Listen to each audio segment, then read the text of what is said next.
Welcome back, everybody. Today I'm going to teach you how to add a watermark image logo in DaVinci Resolve. This is a great way to protect your content and maintain your branding across all your video projects. Let's jump right into it. First, you'll want to open your DaVinci Resolve application. Once you have the program loaded up, direct your attention to the bottom of your screen where you'll see several options.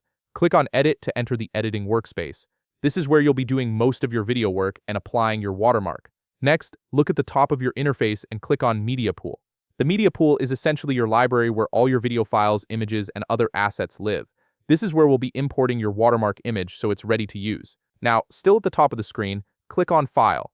A drop-down menu will appear with several options. From there, click on Import and then select Media. This opens up your file browser and allows you to navigate to wherever you've saved your watermark image. Choose the watermark you want to use from your file browser and select it.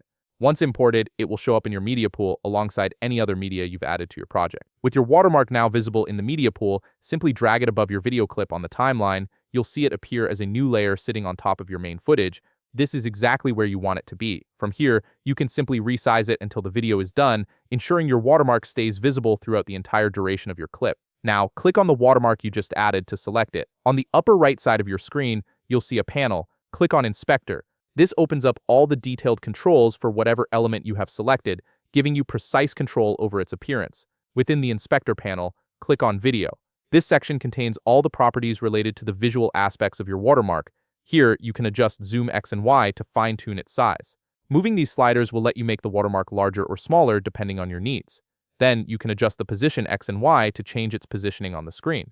This is useful if you want to place your watermark in a specific corner or location that doesn't interfere with your main content. Play around with these values until you find the perfect spot. And that's it. You've successfully added a watermark to your video in DaVinci Resolve, giving your content that professional touch and protecting your work. If you found this video helpful, please leave a like, subscribe, and see you in the next video.